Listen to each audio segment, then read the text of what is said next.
Des milliers de personnes ont manifesté samedi à Kinshasa, dans la capitale de la République démocratique du Congo, pour soutenir les forces armées aux prises avec les rebelles du M23 accusés d'être soutenus par Kigali. La marche a été organisée par les mouvements citoyens congolais qui sont opposés au déploiement imminent d'une force régionale. Mamadou Diouf, bonjour, vous allez bien? Bonjour Michel.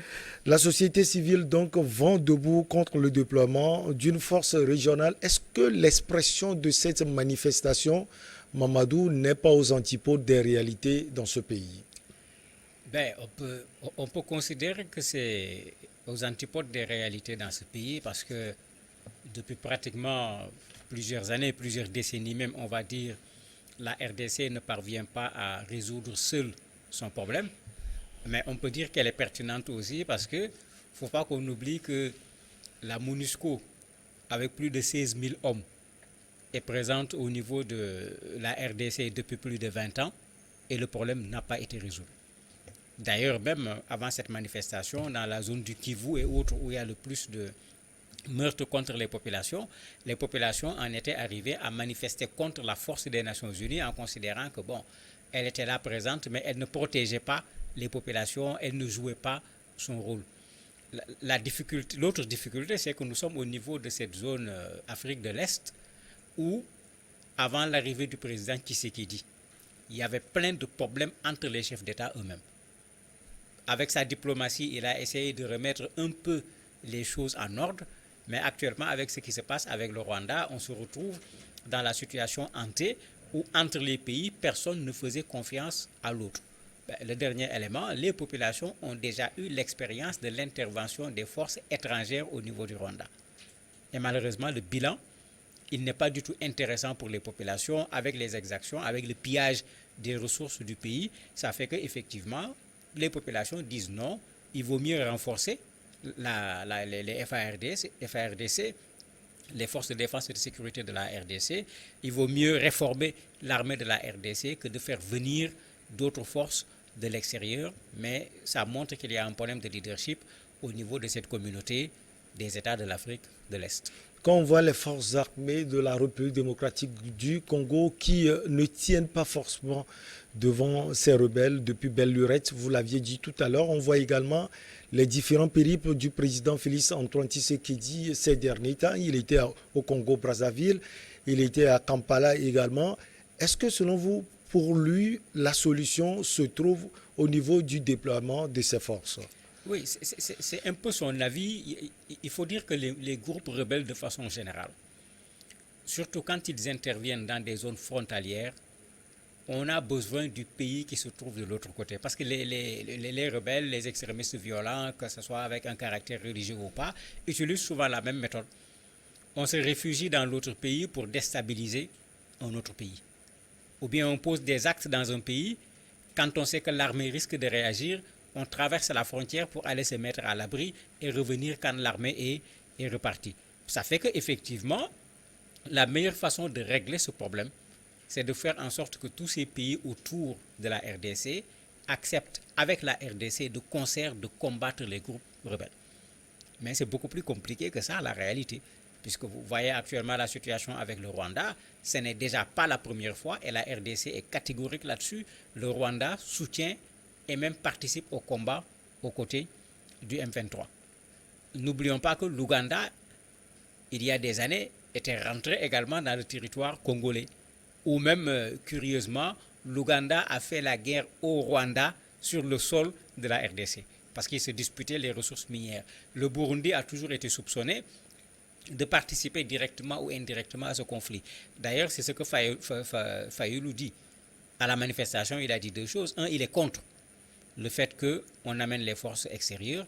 Deux, il va plus loin, et là c'est un peu grave quand même, il est même contre le fait que la RDC soit membre de cette communauté des États de l'Afrique de l'Est. Parce qu'il dit que tous ces États complotent contre la RDC, ils veulent charcuter le pays. Vous voyez que le problème est un problème de fond parce que ces forces qu'on envoie appartiennent à des pays qui ont eu déjà avec la RDC des relations qui n'étaient pas du tout les relations normales que deux pays doivent avoir, surtout des pays voisins. Est-ce que les récentes réussites de cette collaboration entre la République démocratique du Congo et l'Ouganda pour aller traquer les ADF motiverait peut-être le président Félix Antoine Tshisekedi. Mais tout à fait, il a toujours voulu. Si vous vous rappelez, il y a quelques mois, il avait même voulu que ça soit avec l'Ouganda, avec le Rwanda, avec la MONUSCO. Et la MONUSCO avait répondu à l'époque en disant non, eux, ils ont un mandat. Et eux, en tant que force, ils ne peuvent pas s'associer à une coalition d'armées nationales pour agir. Donc le président Tshisekedi, ce n'est pas la première fois qu'il essaye de faire en sorte que le combat ne se mène pas par la RDC seulement, mais que certains pays puissent également venir participer à ce combat. La seule différence, c'est qu'il le faisait dans une relation plutôt à deux. Il prenait contact avec les pays. La nouvelle donne cette fois, c'est que c'est au niveau du Kenya, lors d'une rencontre, qu'on a décidé, comme ça s'est fait au niveau de la CEDEAO pour envoyer une force au niveau de la Guinée-Bissau, d'envoyer une force. La RDC, la présidence, a juste demandé qu'il n'y ait pas de soldats rwandais dans cette force. Puisque tout le monde sait ce qui se passe actuellement avec le Rwanda qu'on accuse de soutenir le M23. Mais au niveau des populations, les gens le voient autrement. Les populations ne veulent d'aucune force extérieure sur le sol congolais. Ils disent que ça va rendre encore la situation beaucoup plus complexe, alors qu'elle est déjà suffisamment compliquée.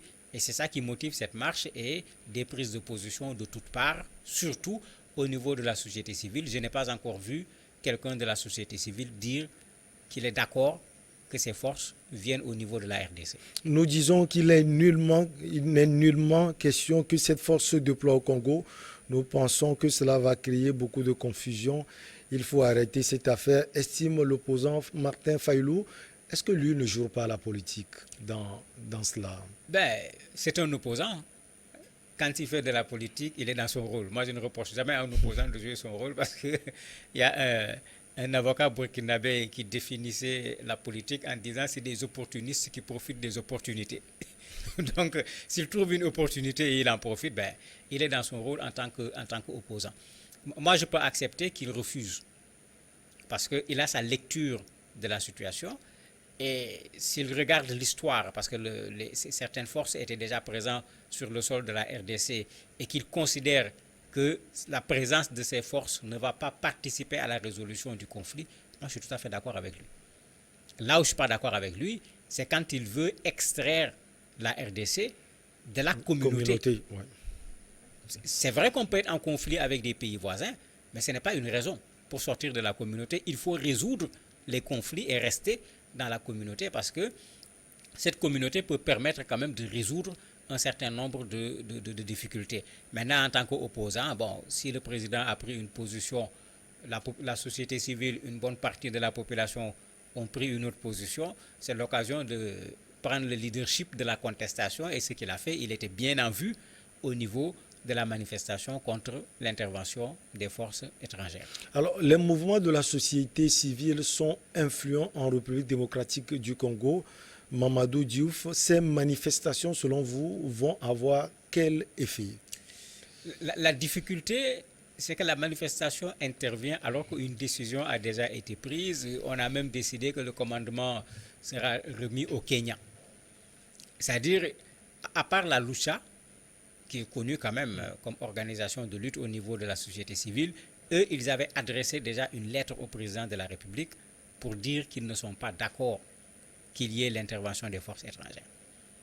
Les autres ont attendu pratiquement la rencontre de Nairobi quand la décision a été prise, en plus de la réserve des autorités de la RDC qui demandent à ce que le Rwanda ne participe pas à cette force, mais les autres sont foncièrement contre. Même le médecin Denis Mukwege, il a pris une position également très forte en disant qu'il est entièrement contre la présence des forces étrangères. C'est pourquoi je disais, je ne vois pas dans la société civile quelqu'un qui est allé dans le sens du pouvoir en disant oui, sans le Rwanda, de façon générale, les populations ont dit non. Et ça, c'est leur vécu. Parce que c'est ça qui fait la différence entre l'État qui est dans une relation diplomatique avec un pays voisin. Les populations raisonnent sur la base du fait que des soldats étrangers ont été présents sur le sol de la RDC et ce que ces soldats ont fait, les traces sont là-bas. Même si récemment, quand l'Ouganda venait, mais les populations, il y avait des populations qui avaient dit non et qui avaient fait des vidéos même pour montrer des traces de leur dernière intervention dont les impacts de balles sont encore sur les murs de certaines maisons qui n'ont pas été réparées.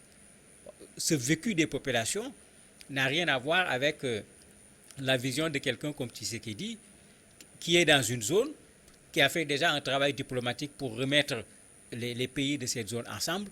Il lui sera difficile de venir dire aujourd'hui, après le travail qu'il a fait, non, la RDC ne fait pas partie de cette communauté comme le veut Fayoulou, ou bien non, on va refuser cette force, alors que dans le principe, ils l'ont accepté, ils ont juste demandé à ce que le Rwanda n'y participe pas. Est-ce que les manifestations amèneront le pouvoir à renoncer? Je trouve que c'est très tôt pour le dire, on est juste au début dans cette affaire. Il parle aussi de soutien aux forces armées de la République démocratique du Congo. En quoi faisant concrètement? Mais il y a deux choses à faire. Il faut armer. Souvent, on a ce problème. Les forces sont là, le matériel n'est pas là. Bon, un militaire, c'est quelqu'un qui porte des armes. Quand il part sur le front, les armes qu'il doit avoir à sa disposition doivent pouvoir répondre aux armes du camp adverse. Parce qu'il ne s'agit pas d'être militaire seulement pour pouvoir gagner. Et ça a toujours été un problème. Plusieurs fois, les militaires se sont plaints. Mais il y a un autre élément qui est interne à l'armée. C'est pourquoi la Lucha, par exemple, dit qu'il faut réformer l'armée. Il y a plein de corruption dans l'armée. Des rapports des Nations Unies avaient montré de façon claire qu'il y a eu des connivences même entre l'armée et les mouvements rebelles. Pas le M23, puisque eux, ils viennent de revenir sur le tapis, mais ceux qui sont au niveau du Sud Kivu, les ADF et autres qui massacrent régulièrement les populations. Et quand un rapport va jusqu'à le montrer, c'est un problème. Quand le président Tshisekedi a décidé de nommer des gouverneurs militaires dans ces zones, mais parmi ceux qui ont été nommés, il y en a qui ont été contestés. Et les populations les ont contestés de façon documentée parce qu'ils ont fait partie des groupes rebelles.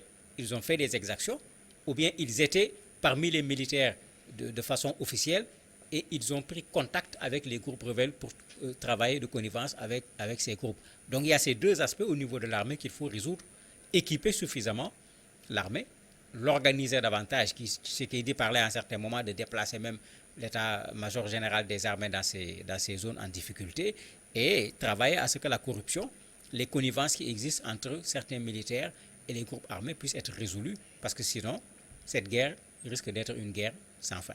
Alors, dans la manifestation, on voit également les portraits du président Paul Kagame et les drapeaux du Rwanda. On les voit, on les a déchirés autres. Est-ce que ce n'est pas l'expression d'une certaine honte, si on peut le dire, Mamadou, en un moment où l'Afrique fait face à d'autres défis? Oui, c'est pourquoi je disais tout à l'heure que je ne suis pas d'accord avec Fayoulou quand il parle de sortir de cette communauté. Nous voulons une union africaine. Et beaucoup de spécialistes pensent que ça passera par ces unions-là. L'Afrique de l'Ouest, l'Afrique de l'Est, l'Afrique centrale. Si on parvient déjà à harmoniser un peu ce que nous faisons, quand on va vouloir se mettre ensemble en tant que continent, ça va être plus facile. Et c'est logique. Parce que si on ne peut rien faire entre nous en Afrique de l'Ouest, si on dit qu'on va faire avec l'Afrique de l'Est, c'est quand même un peu prétentieux. Donc il y a déjà cette logique qui est là, qui est un travail qui se fait pour qu'on aille vers une union africaine qui soit une réalité. Mais si on veut le faire, on ne peut pas en même temps créer des conflits entre les pays.